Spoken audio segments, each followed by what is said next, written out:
All right, boys and girls, strap in. Welcome to today's PushStart webinar. My name is Zach Forrest. Today we're talking about something that can legitimately make or break your gym success. It's your commercial lease. Joining me is Stu Brauer from the Gym Real Estate Company. It's always a pleasure to have him. He is a longtime subject matter expert for PushStart and PushPress in general. We are going to dive into how to get the best deal possible on your lease. We're going to cover key numbers, clauses to watch out for, common mistakes to avoid. And I think, Stu, are you going to go into some negotiation tactics by any chance? 100%. Yep. Awesome. So if you guys have any questions, drop them in the chat or the question and answers, the Q&A panel, and we will tackle as many as we can at the end. But let's go ahead and get started. Stu, take it away. All righty, let's go ahead and go a little screen share going. All right, guys. So how to get the best lease deal possible. Just a real quick background. So while gym ownership and the business side has been something I've been in since, even as early as 15 years old, the commercial real estate side was something I really dove into around 2014 when I made the decision to buy my own commercial real estate. And that just took me through not only the practice of doing that and buying the real estate and later leasing it out and all that, but just we started doing lease consulting and working with gym owners in this very unofficial commercial real estate capacity. And then we formalized it in 2021. So the Gym Real Estate Company, very simply, we help gym owners nationwide in the US lease and buy buildings. And my goal today is to pretend that you and me are never going to work together. And if that's okay, right? As long as you can get what you need for your business to be successful, I'd be happy. And these are the things that you're going to need to know in terms of negotiating with your listing agent, which is the individual representing the landlord, or the landlord themselves if they are representing themselves. So we're going to go through all that today. If you guys have questions, feel free to throw them up. I can't see any of the queue. I can't see anything when I'm full screen like this, but Zach will be able to ping me and stop me as we go through if I'm losing anybody. Are you good with that, Stu? If I see a absolutely question, absolutely, okay, cool. Yeah, make it conversational. All right, let's just get some basics out of the way because there is some terminology that can be confusing if we're not familiar with it. All right, so just as we all know, a lease is a legal contract between three entities. Okay, you as a person, your business, which I'm assuming is probably an LLC of some type, and the landlord, okay? So generally, every lease is a contractual obligation between all three parties. And the part between you is the personal guarantee, which we'll talk about later, that most commercial leases will require, especially post-COVID. I'll talk to you about how COVID has really impacted how landlords look at small business owners that are, trying to figure it out and, doing less than 3 million a year and just like this category. And again, it's not just gyms. It is anything in that personal services category and how things have really become more difficult for the small business owners. So it's really important that we kind of understand what levers we can pull on with our negotiation. But essentially, legal contract, you pay money, you get to use that space for a specific period of time for a very specific use case. All right, that's a lease. Now, leases need to be viewed as investment opportunities. And Zach and I will be doing another one of these in which we talk about what you pay, so your price per square foot, versus what you generate, your revenue per square foot. Zach and I have been doing this for a while. I found CrossFit in 2006. And back in the day, the bigger your facility, it was kind of assumed that the more successful you were, okay? And what we're realizing now, because even in like smaller markets, you're seeing really high commercial lease rates. The bigger the facility is not necessarily a good thing when your bottom line and profit is a priority for you. You want to have as profitable as a facility as possible. And when rent is probably one of your second highest line items after payroll at a certain point, that's a big concern, to get as small minimum square footage as possible while still being able to do what you need to do in there to service the client. But we'll talk about that, on another webinar. If I'm paying $30 a square foot, how much should I be looking to generate in revenue? All that good stuff. Some common terms to know. So there's the listing agent. That is the individual who represents the landlord. And post the listing of the property on LoopNet, which probably many of you are familiar with. That's a free public domain where you can see a very small amount of available listings. It's probably representative of 40 or 50% of the actual listings on a market. But LoopNet is like they list it there. They might list it on other sites. But that's what the listing agent is. He represents the landlord. Then you have a broker. That would represent you, the tenant. That's where me and my team would come in. Then you have the types of leases. The most common lease today, whether you're doing retail or industrial, okay, those are pretty much the two asset classes we look at. There's obviously like office, but we're generally not looking at those facilities for gyms. But we have a triple net lease, NNN, okay? The N's don't stand for anything except for net, okay? But in a triple net lease, it means that you have a base lease price plus you have to pay your pro rata share if it's a multi-tenant building, right? So let's say it's a 20,000 square foot building and you have a 10,000 square foot suite out of a 20,000 square foot building, that's 50%. Well, you will be responsible to pay 50% of the operating costs, which we commonly hear as common area maintenance, CAM, the property taxes, and 50% of the building insurance. Triple net leases, and as a commercial real estate landlord myself, they're fucking dope. They're incredible. I love it. My property here in Charlotte, North Carolina, my annual property taxes were around $8,000 to $9,000 a year for about 4 to 5 years. Well, then we had what's called octennial reassessments, which is every 8 years, the county comes through and reassesses property values. I went from $8,700 a year in property taxes to $19,000 a year. That sucks. Luckily, it doesn't suck for me. It sucks for my tenant because he is in a triple net lease where he bears my operating cost burden. Now, there have been years where we estimated the triple net, that cost of the property taxes and the building insurance, and it actually came out to be less than what I had predicted, what I had charged him. So he got a credit later on. So triple net lease, just always know you'll have a base lease price, which is negotiable. And then you're going to have this cost for common area maintenance, building insurance, and property taxes, which is not negotiable. All right. Gross lease, that is where you just pay a flat rate. Everything's included, generally utilities as well, but there is no additional costs that you will incur, whether property taxes go up or down, left or right, it doesn't matter. You pay one flat rate. We saw these a lot in the industrial boom after the 2008 crash, which is, Glassman had those two great articles, right? Like, building a garage gym out of an industrial site. The timing of that couldn't have been more applicable. And the reason why I really think we all, myself included, went after industrial sites is because they were gross leases and very low cost. However, hello, microbreweries. Hello, pickleball courts. Hello, all the revitalization of industrial that we've had over the past 15 to 20 years. And those facilities, those buildings are almost as expensive, if not just as expensive as retail. So it's really kind of changed kind of the landscape of where gyms look to go set up shop. And then you have what's called a modified gross lease. This just means that you have a base lease rate and you pay a smaller percentage of some of the landlord's operating cost. Okay. And that part is up for negotiation. So those are your main three: triple net lease, gross lease, and modified gross. Right. Now, whenever you're talking about commercial real estate and you're talking, maybe you're out there talking to a listing agent or a landlord, or you're just trying to have a conversation with another owner, you got to realize that we have different sites, right? Retail, industrial, or flex. Flex just means there's a little bit of office in the front, but the rest is open warehouse. And then you have obviously office. But it's the market types that really start to dictate cost. So when we look at an MSA, which is a metropolitan statistical area, so like Dallas, Fort Worth is an MSA. Charlotte, North Carolina is an MSA. All right. These just essentially stand for a larger metropolitan area. Okay. If you went ahead and you said, Austin, Texas, right? That embodies a large metropolitan area. Nashville, Tennessee. Okay.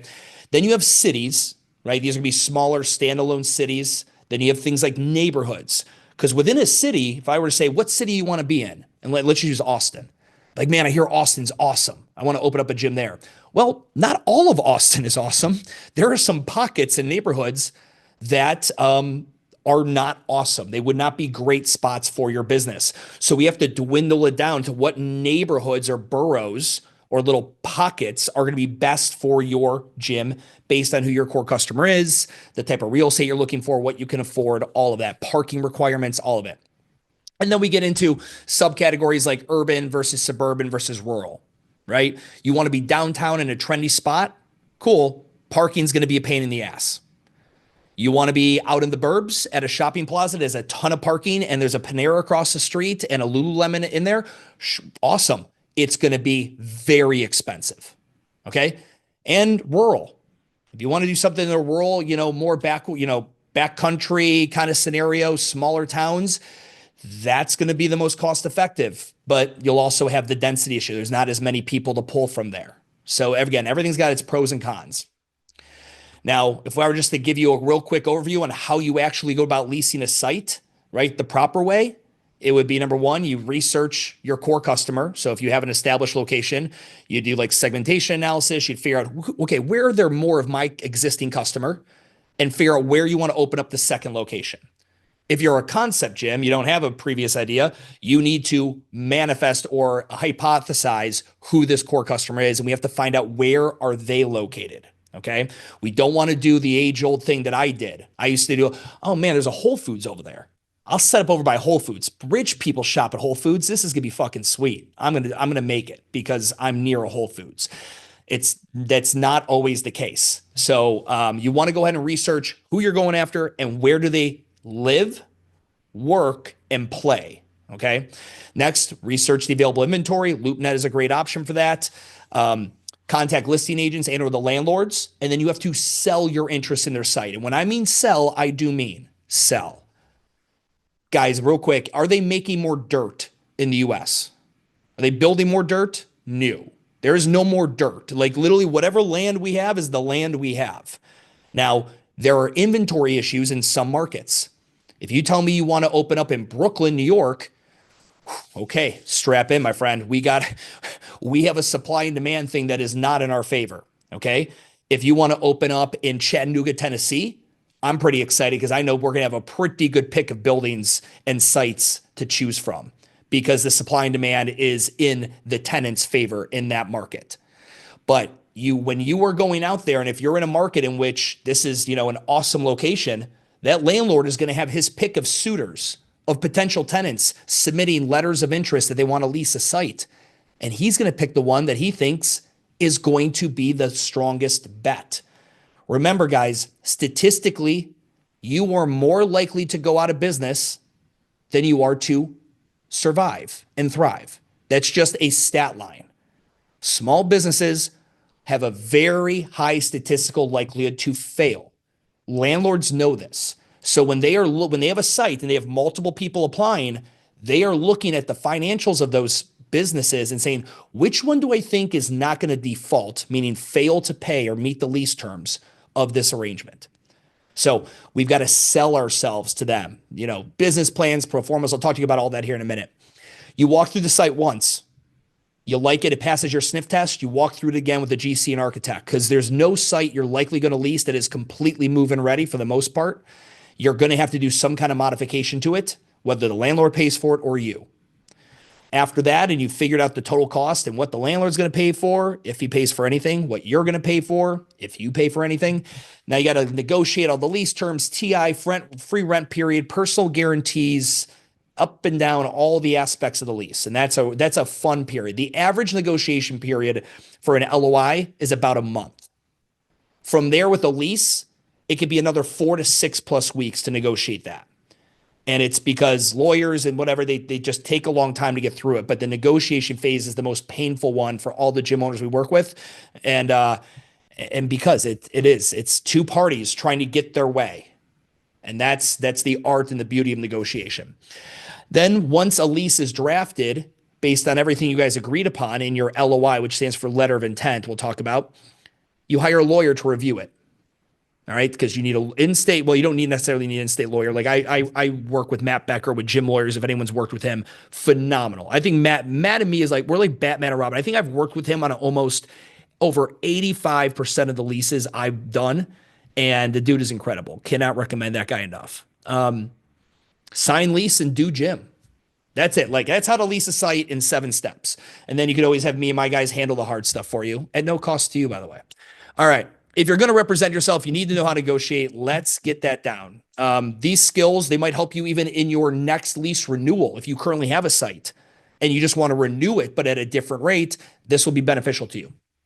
The 5 things we can negotiate typically: base lease rate, your initial lease term, any renewals, and then your annual escalations. And annual escalations are just how much your rent goes up per year on a pre-scheduled percentage. So most leases will see between a 2 to 3% annual increase in their rent. Okay. The personal guarantee: how long are you personally going to have to guarantee that that rent will get paid? A personal guarantee essentially means if the business fails, the landlord can come to you personally and say, hey, I realize your gym failed. That's kind of your problem now, though, because we signed an agreement that you're going to pay me rent for 3 more years. So you personally are liable, and you're going to have to oblige me and pay that rent debt. Now, I can tell you, we won't get into it because I'm not your lawyer. Big asterisk, I am not a lawyer. Personal guarantees are very much, in my opinion, and this is as someone who is currently suing somebody in another state over a personal guarantee. They're very much like non-compete clauses and contracts in your gym. They are only as enforceable as the party in possession wants to enforce them. So a landlord is only going to pursue a personal guarantee to the degree in which he believes the cost is worth, thing. If you have 7 years left on a lease, he might pursue that. It might be worth the $70,000 in lawyer fees he'll have and the 24 to 36 months it would take for him to get that money. But if you have a year left, my guess is you probably is just going to, okay, get out of here. I'll just lease it out again. So personal guarantees, don't let those scare you. You will be likely having to sign those for a commercial lease, but they're not as scary as they look. TI, which is tenant improvement allowance. We call that TI or TIA. And then rent abatement. That's just how much free rent do I get when I sign this lease, if any. Now, here's the hard truth. We may not be the landlord's dream tenant. I don't know who's on this call right now, but if it was your business or Chipotle, I bet you all are wonderful people, but I'm not gonna lie. If it's my building, I'm going with fucking Chipotle. Not because I love Chipotle, but because they are probably in a better capitalization position than the small business owner. So again, this goes back to the idea that you guys have to realize it's not just like, oh, I found a spot, let's do a deal. Some of my clients, the biggest complaints they have is like, why won't they answer the emails? Why are they being so difficult in negotiations? Because you are not a home run for them. And I say this with no shade.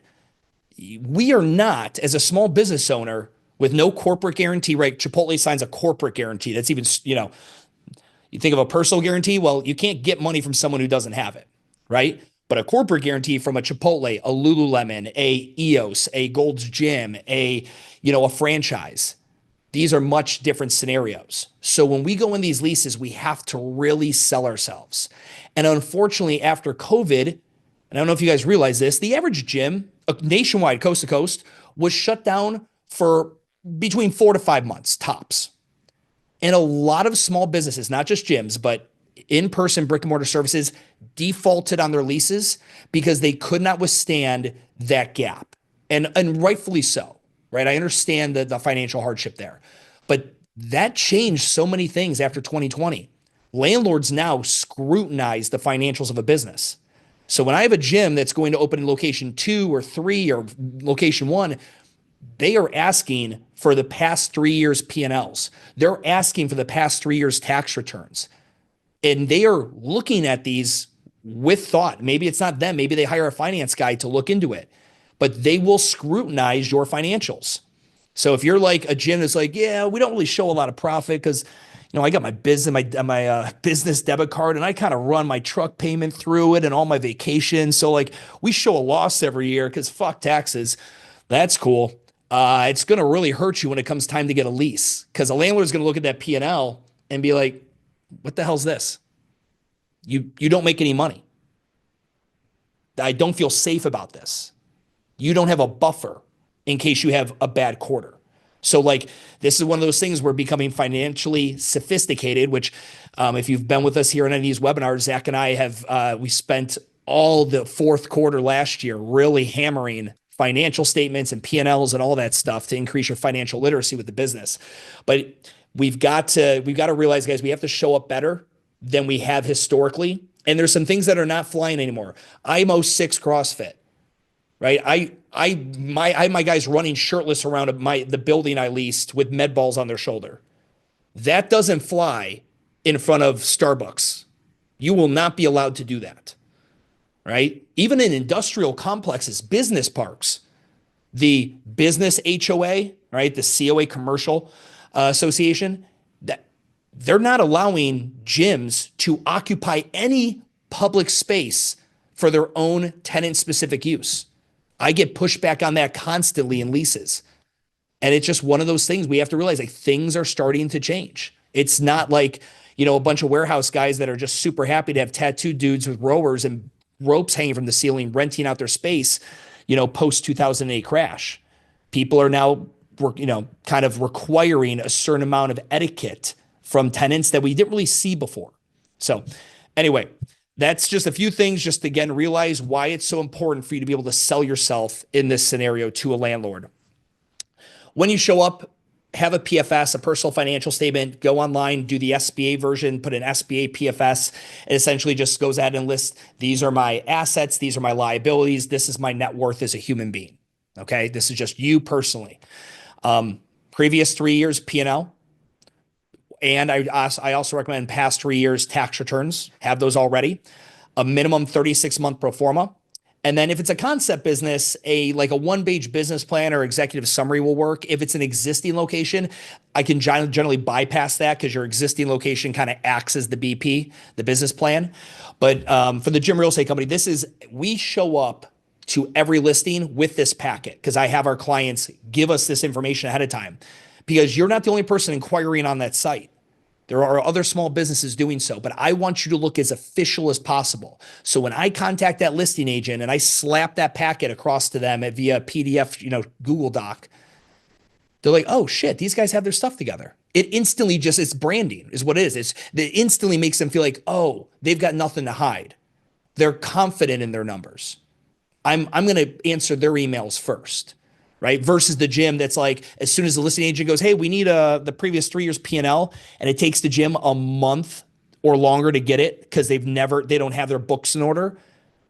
What do you think the listing agent landlords thinks about that business? Like, that guy doesn't have a shit together. I don't think we're leasing to him. All right. Now, remember, in all negotiations, whether it's whether it's my 8-year-old trying to get her dressed and what she's going to wear to school that day, or what she's going to eat, or your partner, or in business, or a landlord, good negotiations means both partners are just equally dissatisfied, including you. If one partner is not dissatisfied at all, it's likely that the other partner is significantly dissatisfied. Okay. And we don't want that in a commercial real estate deal whatsoever. Both you guys have to make concessions. So with negotiation, it is a give and a take. You are going to concede on some things and you are going to take some things. And that's how it works.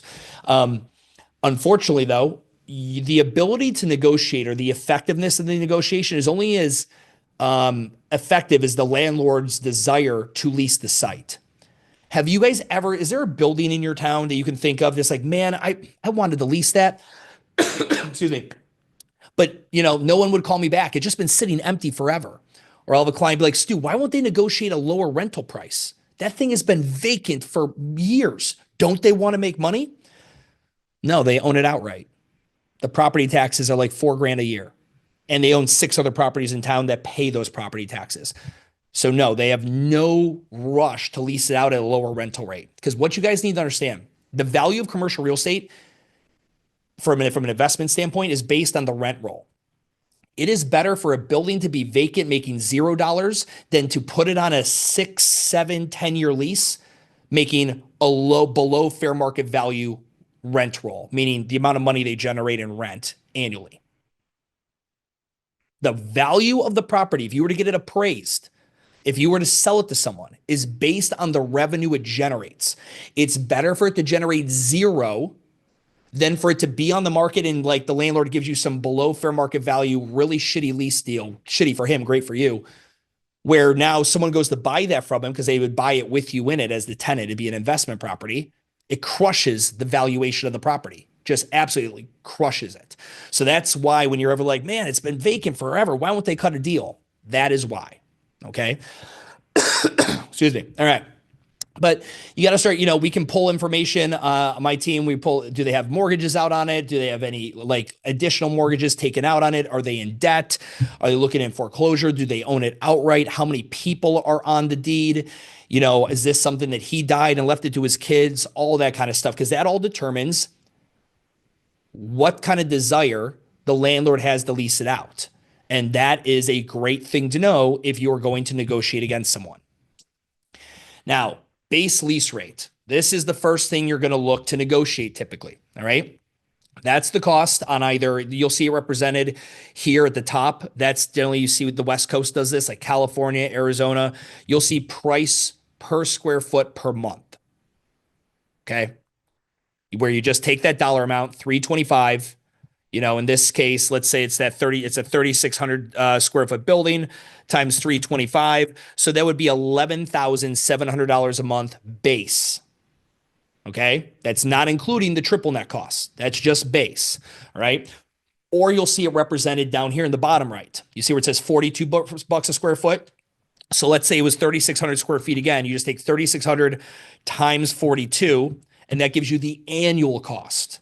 Then just divide that by 12, and the rent on this one here at the bottom would be $12,600 a month. All right. So just if you ever seen those in listings, that's how you do the math on it. Now, when you're negotiating base lease rate, one of the biggest levers you can pull, because everything's kind of like an inverse, to lower the base lease cost is a longer term. Okay. That is a great one. So if you go in and you're like, hey, I want to get a 3-year lease, do not expect them to negotiate any reduction of base lease with you. They're probably not. They're like 3 years. I'm going to blink and 3 years is going to go by. Great. Like now I have to relist the property. I got to repay commissions on it. I got to have to do TI and construction all over again for another tenant. You're not doing me any favors with your 3-year lease. Scram.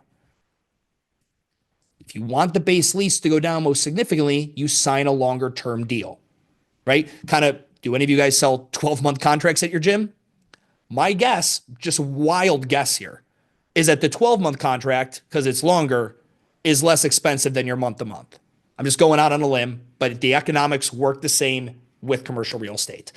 The other way, a good way to do this, and it's not in here, is also prepaying rent. So that's my next go-to. If I have a landlord that's like, really hard-headed on the base lease rate, I might say, hey, listen, if my tenant, let's say it's a 5-year term, if my tenant pays month 60, 59, and 58 up front, can we get a lower cost per square foot? Generally, we're able to get that deal kind of done. And what it is because it makes him feel better, A, that you're in a position to do that financially, but now he's got a stop fall, or like he's got a guardrail. If you eat shit and go out of business, he gets to keep those 3 months rent because you prepaid those. Right. So again, it's all about how the landlord wants to feel. And again, especially dealing with small businesses that don't have a real strong proof of concept. And money talks is how that works. Okay. Stair step methods is another great way. So let's do this 42 bucks a square foot. Let's say that was the site you wanted in San Diego. And you're like, Stu, 42, God, what can we do about that with the landlord? I'm like, okay, maybe I'm going to go to the landlord and say, listen, my guy's relocating his business here. We're going to probably have some churn. We're going to lose some people from his original location, but this area is going to be way better for us. How about we do this? We'll do a 7-year term. In year 1, we're going to come in at 38. In year 2, 40. In year 3, we'll be up at 42. All right. Landlord might say, okay, but I want 3 months security deposit. Okay, like that, again, it's a give and take of certain things. But a stair step method where you slowly build yourself up to their asking lease rate is another good negotiating tactic. All right. Showing comps, my team we're able to pull comps on the area and be like, yo, 42 bucks a square foot. Are you high? There hasn't been a building leased that's like that in this area in the past 18 months. And we can use that. It doesn't mean the landlord has to abide by it just because I show him comps that don't justify his asking lease price, but it can help us in the negotiations. Triple net, all right? There's nothing to do here. All right, so I want to just take a look at this diagram real quick. It's a 5-year lease, years 1 through 5 on the far left column.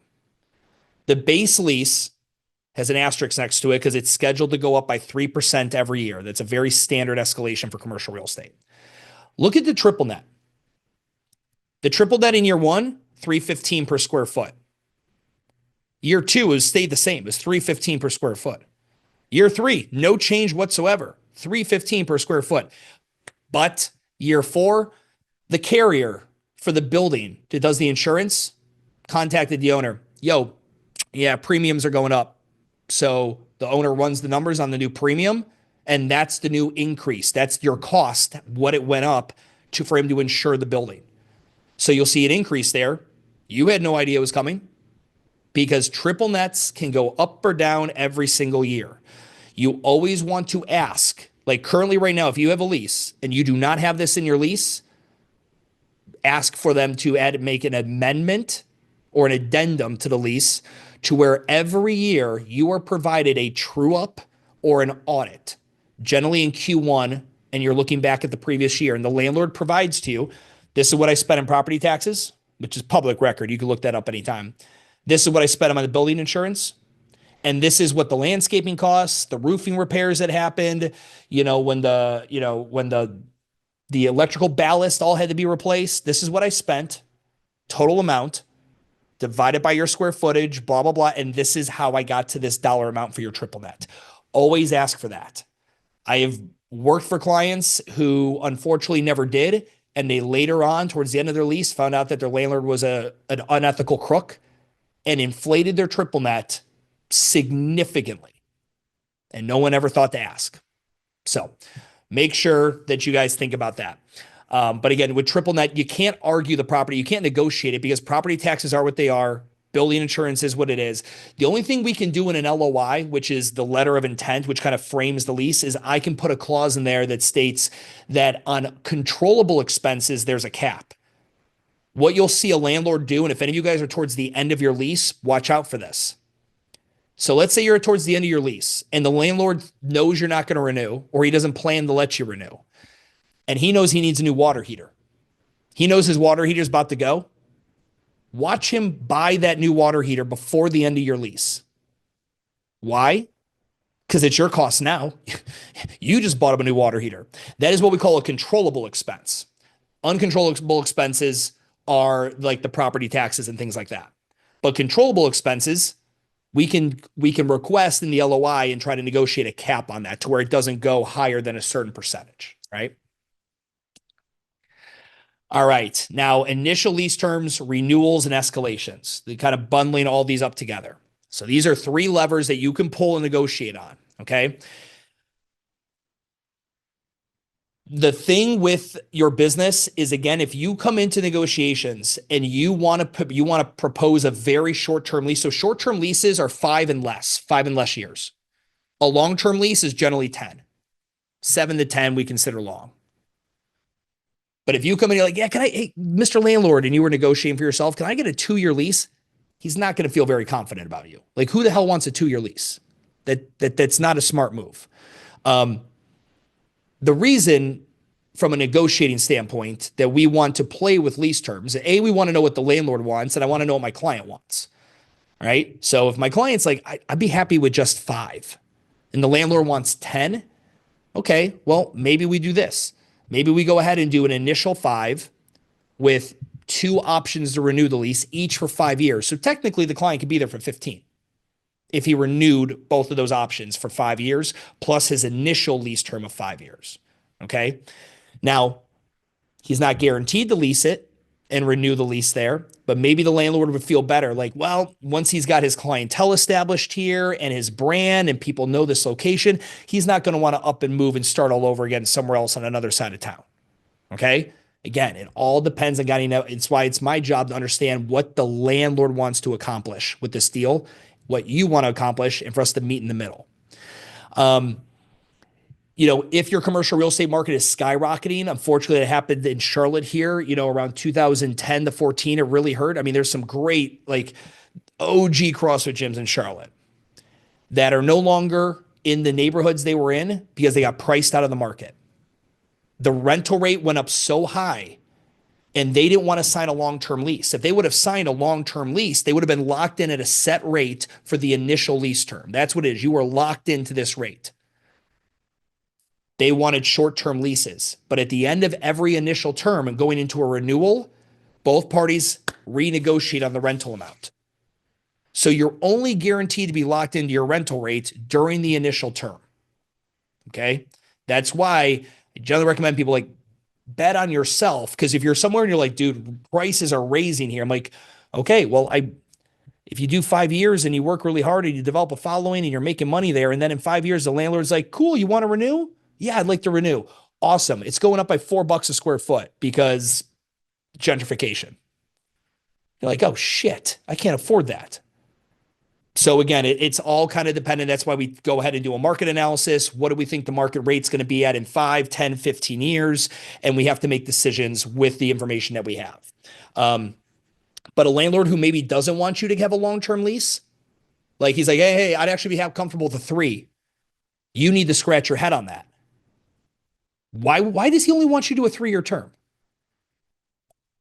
Likely, he's planning on selling or redeveloping the site, which for you to be 3 years goes by so quick. I would just advise you in any scenario, let's pass and look at something else because that's not even long enough time for you to really get going at a new location. A tenant who does not want a long-term lease, again, you appear unconfident in the business plan, or you're leasing something really small because it's all you can afford and you know you're going to outgrow it. That's the other scenario that would justify that. Personal guarantees. So we talked PGs. The ways I recommend negotiating this, and this is the one that we're probably successful in getting it accomplished maybe 70% of the time. Let's say I have a client who's doing a 10-year term, initial term, and the landlord wants an unlimited personal guarantee for all 10 years, meaning the tenant as a person is personally guaranteeing his LLC, his gym LLC, to pay the rent. We'll generally suggest to the landlord, hey, listen, we get it. You don't know my guy. My guy doesn't know you. We don't really have a lot of trust here yet. Let's do this, bud. How about out of the 10 years, the first 36 months, if my client pays on time and he's awesome, he's a good tenant, he's not causing issues, he's not defaulting on the lease, anything like that, at the end of the 36 months, you drop him from a 10-year personal guarantee, maybe down to just like a 4. Or maybe you drop it completely after the first 36 months. Because again, the personal guarantee is mainly the landlord just wants to feel confident you're going to pay the rent. So the landlord might agree to drop it completely. More rare. He might reduce it from an unlimited down to, okay, well, if he defaults on the lease or his business fails, he only owes me 1 year's worth of rent or less, or maybe 2 years, whatever, again, we can negotiate on. But that's what we go negotiating from an unlimited personal guarantee to a limited. And we could do a stair-step reduction, kind of, hey, we're doing a 5-year term. My client will be 100% liable for the PG for years 1 and 2. He's going to go down to 50% liable for the PG for years 3 and 4. And then on the last year of the PG, he's not liable at all. His PG is gone. That would be a version of a stair-step method. Okay. TIA, tenant improvement allowance. This is what everybody wants because nobody wants to pay for their own construction. I get it. All right. But TIA is the amount of money the landlord is willing to provide for the tenant's build out. If you've ever had a brand new apartment complex open up or some new construction, Sprouts grocery stores going in, or this awesome new complex is coming in, there's these great advertisings for awesome sites. And you'll go ahead and you'll say, oh my God, Stu, I saw they're offering $300,000 in TI. Cool. They're going to deliver it to you in what we call a gray shell. A gray shell means there is no floor, there is no plumbing, there is no HVAC, there is no electrical. That is just studded walls, 2x6s. That $300,000 is not going to go far at all. It's literally going to get what we call capital improvements. It will get the floor, drywall, a phase 3 electrical panel, 2 8-ton HVAC units, ductwork and insulation, life safety, exits and entrances, storefront retail, glass, and it's gone. People here see these numbers like, oh my God, I'm gonna get TIA. It's gonna buy me 15 rowers. No, it's not. The TI or TIA will never, ever, ever, ever go to any of your trade specific equipment or fixtures. Ever. Okay. They don't care. That's your problem. The only things that TI is generally going to go to are capital improvements to the building or what we call configuration modifications. So let's say you were getting somewhere that had a bunch of offices and you didn't want the offices. And you told them like, dude, I need all these offices gone. They might pay to come in and do the demo and clear the offices and reduce it down to what we call a vanilla box or a white box. That just means like they'll do clean drywall, they'll clean up the floor, upgrade the lights, but they're essentially just getting rid of all the floating walls and partition walls, right? TI is something that is great to have, but it's also a lever to pull. If you can come in, you're like, hey, listen, my father-in-law, he's a commercial GC. He's able to do this all at cost. Hey, Mr. Landlord, I don't want any TI. I'll do it all myself. I want 9 months free rent. Again, now you got some levers to pull. Okay. There's first gen sites, which are brand new. Those gray shells I talked about, new developments. And then there's second gen sites. Second gen means that's been 7 different things over the past 20 years. All right. Second gen sites, less TI, but lower rental rates. First gen sites that come with a ton of TI will have very high rental rates, very high. All right. Rent abatement. This is the amount of period of free rent you're going to get. Generally, what we like to do is while you're doing your construction, so you sign the lease, but there's lease commencement. The day I sign lease and I pay security deposit and I get the keys, but then I push it out to a date called rent commencement. And that date's generally going to coincide with how long we think your construction is going to take. So let's say your GC says construction will take 4 months. I might try to get 6 to 8 months of free rent for you. That way it covers your construction period. And then it gives you a little bit of a runway time for you to be running business once you get your CO, which is a certificate of occupancy, and gives you time to ramp up business without one of your major operating costs, which is rent. Okay. That's where you need to have a really good pro forma, 36 to 60 months, depending on how long of a lease we're looking at. But you got to have your pro forma to show like, hey man, we're going to do well here, but we got to pre-sell and we predict we'll do this in pre-sell. And then our numbers will be slowly going up and up and up, but we're going to hit fourth quarter and fourth quarter is going to have a dip because nobody wants to join a gym in the middle of November. But then we'll pick back up in January. So like you use the pro forma to justify, depending on when your construction would take place and your opening date, how much free rent you need. Again, just another negotiating tactic to where you can rely on math and spreadsheets to create a story, a narrative, right? Sell yourself and your use to the landlord and why he should give you free rent during this period so that he has a viable business that won't default in the lease at a later date. Let's keep going. Where else? Hey, real quick, Stu, I got a couple questions. One, Alan asked, he had a pretty good question. He said, we paid tremendous amount of money for our build out in addition to the TIA from the landlord. Building now has new owners. If the new landlord does not renew our lease, can we get any of that build cost back or use that as leverage in negotiating a possible new lease? You could definitely try to use it, but I'm not going to lie that the new owner is going to say, that's not my problem. Right. Is there anything, was it build out? I'm curious, Alan, and I meant to ask this. Was it build out towards the MEP of the building? Like did you put money towards increasing the value of the building? I'm wondering if would that provide a different position for negotiations too?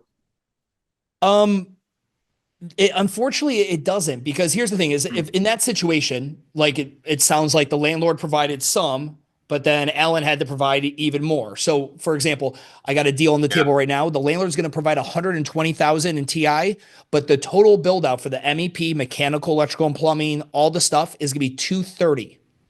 All right. So yeah, Alan said that they made it usable. He added HVAC, bathrooms, new plumbing, etc. Yeah. And here's the deal. The landlord, like your landlord, Alan, is probably in a position where he was like, hey, listen, you don't want to pay for it. That's cool. Somebody else will. Again, supply and demand likely wasn't in your favor. If this was a building he was having a really hard time leasing, then there's no way you probably should have gotten stuck in that position. But if it was a site that you really wanted, but a lot of other people also probably wanted it, again, supply and demand was not in your favor, then yeah, then unfortunately the landlord's able to walk out of that pretty clean in that scenario. But most first generation tenants, which it sounds like this was a first gen site, are ending up paying for some of that property. I mean, the building I owned, I had a brewery go into it, and they spent almost $1.3 million making my building more valuable. There's nothing they will ever get out of that other than they got to use it. Yep, exactly.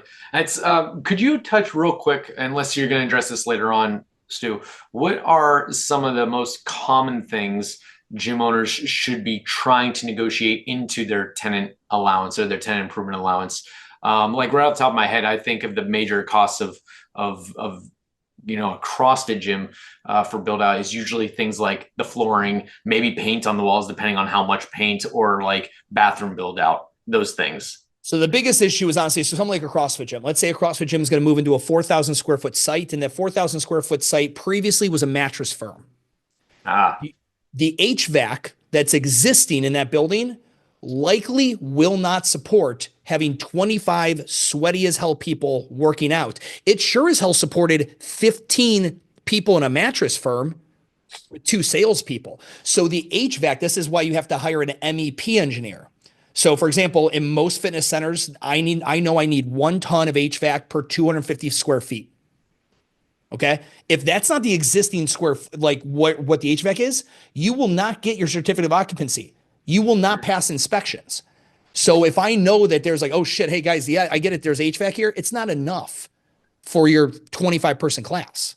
We need more HVAC. That's what I'm going towards. Cause my client will never get that money back. He'll never get to take the HVAC with him when he leaves. And it's very expensive. Paint, fuck that. Go pick up 6 essays down at Lowe's and Home Depot for, $40 an hour and buy them Subway and just, dude, let them just crank it out. Hire a painting company. Do it with you and your buddies on it for a 6-pack of beer and pizza. But don't do it off the little ticket items. We want it on the bigger ticket items. For example, if you're going to have so many people that it's going to exceed the ADA bathroom code of what's in their existing. Do you know how expensive an ADA bathroom is? On average, 15 grand. So if I'm like, oh yeah, I know you have 1 bathroom because this used to be an H&R Block, but with the amount of people I'm going to have here, I'm actually going to need 3 bathrooms with 50% of them, at least 2, being ADA compliant. Yep. That's what I'm going to try to get TI for. And not flooring. By the way, flooring is a tenant specific fixture. What if the flooring becomes a permanent fixture? Oh, no. So I love that you brought this up. We make the flooring a permanent fixture. The rubber mats are not a permanent fixture. You Tapcon them to the ground or glue and adhese them to the ground. They did not show up as a permanent fixture. You made them a permanent fixture. Not only will you have to pay to remove it when you leave, you will have to replace any damage that was done when they rip that up. But flooring is a tenant-specific fixture. Just like if you want big-ass fans, the landlord is not going to do that for you. Now, so could it be argued though, like for rubber flooring takes the same amount of install on sealed concrete or unfinished concrete as like some carpet in office. The price per square foot is night and day different. So that's it's just the cost. Yeah. I mean, look at the cost of rubber. Yeah. So again, let's say the H&R Block and they're like, can we get fresh carpet in here? The landlord's like, sure, fresh carpet. I'll buy the cheapest 99 cents a square foot carpet possibly. We all know what rubber flooring costs. And rubber floorings install and remove, and also removing carpet, cake. It doesn't destroy concrete. Right. The rubber flooring does though. Gotcha. I got some other questions, but I think I'm going to hold off until we get through this side of the Q&A. Yeah. So again, rent abatement, guys, essentially we got to mainly just be able to show that we need this runway of free rent and having lower operating expenses to ensure our long-term success. Because landlords do not want you to default. Because if they default, they have to relist the building. They have to repay back commissions. Okay. And commissions are a lot of money. Okay. It's how I make my living. Okay. They pay a lot of money. They do not want to have to do that again in 3 years because you died. So we're able to make a very strong incentive as to, hey, man, give these guys an extra 4 months free rent, and you're going to have them for the entire 10 years they're here, killing it for you as a paying tenant. The lower rent versus should I do lower rent or should I do TI or should I get free rent? So I just did like a hypothetical. Again, you just have to crunch these numbers based on your situation. Let's say we're looking at a 3,000 square foot site and the base rent is 34 bucks a square foot. And let's say we're looking at getting 4 months free rent. That'd be worth $34,000. Okay. The tenant improvement allowance, what they're offering is 15 bucks a square foot in tenant improvement allowance. Now on 30,000 square feet, that comes out to $45,000. So maybe that $45,000 is what he's going to give you to increase the bathrooms or put in a shower or build a couple new offices or whatever it may be. Okay. And then he's also maybe offering, reduced rent. They're going to knock it down from 34 bucks a square feet down to 30 bucks a square feet. All right. So you'll save $1,000 a month over the 5 years though. If you kept that, if you're able to maintain, that'd be a $60,000 savings, assuming that lease rate did not increase. So again, whenever you're kind of like, because again, when I'm working with a client, I'm like, so what do we want more? This is why it's important for me to know what my client needs and wants and what the landlord needs and wants, because then I'm able to come up, okay, these are the scenarios. This one is best for you, Mr. Client. Like this is the one we should go with. This is our second best and our third best in case we can't negotiate the first best. But yeah, you just got to kind of crunch these three scenarios. And almost every single lease we do, we're evaluating the opportunities amongst these three. And sometimes you can get all three. Sometimes you don't have to take a pick. You can get two of these. Maybe 4 months free rent and tenant improvement allowance and reduced rent, right? Like that can happen. But you just you want to prioritize which ones you want. All right. Cool. Well, that's that on the negotiations, guys. Let's rock and roll with your questions. Cool. So you guys, like I said in chat, if anybody has any other questions, go ahead, throw them in either the Q&A or the chat panel. I got a question from Sam.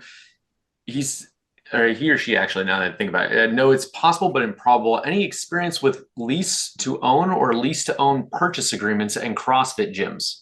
Yeah. LTOs. The LTO is difficult because number one, most landlords, no offense, again, this is the other thing. Are you the core customer for a landlord wanting to sell that building? You're not. You know who is? The apartment complex developer, the guy who wants to put in a Wegmans. What's a Wegmans? Yeah. I don't know what Wegmans is. Wegmans is like the most amazing grocery store in like Jersey and New York. It's incredible. Oh, okay. Gotta check it out. All right. But no, so you can, it's generally in that scenario, Sam, it's going to be because you have kind of an altruistic relationship with the landlord, right? He's been a member of yours or you know him personally and he wants to see you do well later on in life. So he gives you an opportunity to do an LTO, lease to own. But with a lease to own, you're going to establish a price in the future, okay? And you have to make additional payments. So you might go and say, hey, here's 25 grand, put that in escrow. And then every month my rent's $5,000. I'm going to pay $9,000. And that additional $4,000 goes towards your down payment. So do you have experience helping gym owners draw something like that up, Jim? Or Sue, sorry, I was reading. 100%. Here's in full transparency, I have created and drafted many of them. I would say less than 20% of the time, the landlord will agree to it. These are like, the landlords, I've had landlords be like, yeah, no, we can do that. We can do that. We can do that. And then we get to actually signing the agreement and they're like, yeah, you know what? By that point, my son's going to be in his 30s. I might want to give him the building. Like they changed their minds and it's unfortunate, but yes, I've drafted many of those. Cool. What do you think are the top two most potent ways to negotiate with when renewing a lease? So with the lease renewal, again, the biggest lever you have is the landlord does not want to relist the building because that's a period of time without guaranteed income and he's going to have to pay commissions on it and he's probably going to have to pay TI or some kind of concession in free rent or reduced rent like we looked at to a new tenant. Okay. That's all less money. It's easier. Again, you don't buy commercial real estate to work real hard. I'm not gonna lie. Like it's the easiest money I've ever made in my life is owning commercial real estate. I don't want it to be difficult. I want my tenant to just renew and renew and renew. When the landlord really wants to jack it up on you, it's generally because if the local area is really booming and he knows like, hey, yeah, I might be out of a tenant for a year. I might have to pay commissions again, but I can make significantly more with a new higher paying tenant. That's going to be hard to negotiate. What you need to do is go there preemptively. So if your lease is going to end in the next 12 months, I generally recommend getting it out like probably 18 months out. You know, I would like to renew. I'd like to start talking about what that looks like. And if you can get an early renewal extension earlier, that's the best thing to do because that allows you to be going off what the current market is. Because like commercial real estate, if you don't notice, is always up and to the right. Buildings go down in value. The land and the dirt always goes up. It always appreciates. So that land is going to constantly get more valuable every year. So it's best for you to get ahead of it and start those conversations early. And, you know, for him to, and 25% of your revenue is the most you should spend in rent. And some of you guys, I've had guys who are like, you know, their rent is 10% of the revenue. Dude, financially, you should be able to afford a little bit more. Like, come at to him and like you lay down first pencil. Be like, hey, I'll pay an extra $1,500 a month if I can get a renewal for another 5 or 7 or plus years. But yeah. All right. You see Alan's question right there. I got 2 more questions here. Is it even remotely possible to negotiate no further increases in base rent? Ours has gone up 2 to 3%. Yeah, but I mean, Alan, no, stop it. Are you going to ever raise prices on your gym members? Yeah. No, you wouldn't grandfather in a gym member. Why the hell would a landlord grandfather you in? That makes 0 sense. His property taxes will go up at a certain clip. The cost of owning a building is insanely expensive. So it's not even like, again, it has to be a good business and good, again, going to deals. They both kind of dissatisfy each other. As a customer of his, you're a customer of his. It wouldn't be fair to be like, hey, never charge me any more than what you're charging me in 2000. That's not good business. Yeah. But it wouldn't be possible to negotiate no further increase in base rent. Yeah.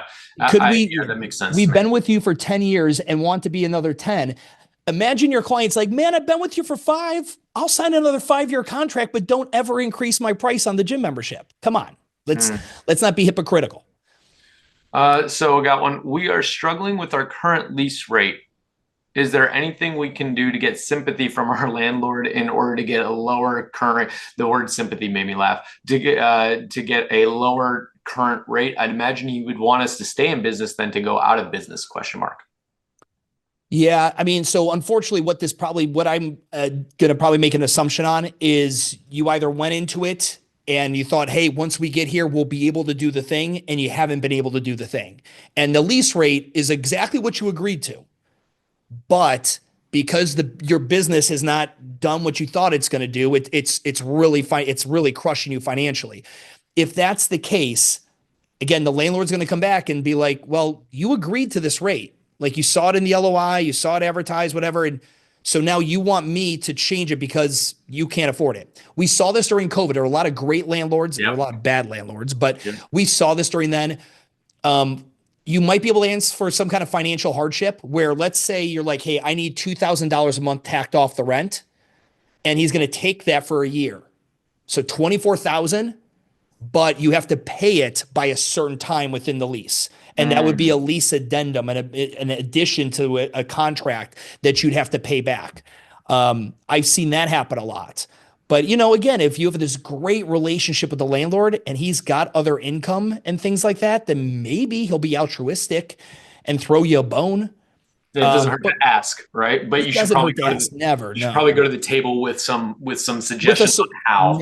You nailed it. You guys never be like, man, business is hard and this is a lot of money. Can you make it less money? Go to it with a solution, not just a problem. Yep. That's great. This has been awesome, Stu. I think this is a ton of information. I think this might have been eye-opening for a lot of our gym owners, and definitely more than enough information to equip them with at least giving thought to renewing and signing and starting up a new lease in a ideally better starting position, right? That's the goal here. We have one question from Jonathan, and then we're gonna wrap up. He says, wrapping up our first 4-year lease agreement next month. We are renegotiating tomorrow. Good timing. What would you suggest as best scenario and best case for us? We don't plan on leaving. They want us to stay. That's gonna be very context or specific. Yeah, I've got zero answers for you because I have about 20 more questions I would need answered before I gave you any. I need a ton of context. Guys, www.jimrealestate.co. You can go and get on a discovery call. You can send me an email, stu@jimrealestate.co, STU, and hit me up with your questions and just provide context. It just, I have no idea. It's 50-50. Whatever you want to have happen versus not have that happen, I would say it's 50-50. Stu, I got to give you a shout out. And I didn't say this at the beginning of the webinar, but guys, I've been working with Stu personally. Me and my partner have been working with Stu personally to buy a building, and the entire interaction and the entire process has been nothing but professional, knowledge and value based. I've learned so much just from working with Stu. And Stu, how long have we been doing this? For 3-4 months now, when we said, hey, we're going to buy a building. And I can't imagine going through the process again of either purchasing or leasing without at least talking to Stu first. He's impressed me that much with how much value he's been able to provide. So if you guys have any questions, Jim Real Estate Code is a company or code? Co.com. Yeah, you guys got to reach out to him. It's been phenomenal. With that, I appreciate it, Zach. Thank you, sir. Absolutely, dude. With that, I'd love to wrap up. This recording will go out to everybody that registered for the webinar, and we will put this in PushStart. So for that, thanks, Stu. I really appreciate it again, and I'm looking forward to the next one in the series. What the next one? What are we talking about again in the next one? The next one, we'd be talking the revenue you're bringing in, and as an investment, so your cost per square foot, and then how to increase and ways to be thinking of revenue per square foot and operational capacity. That's going to be tremendous. And another banger. I'm loving it. All right, boys and girls. We'll see you guys. Talk to you later. Take care.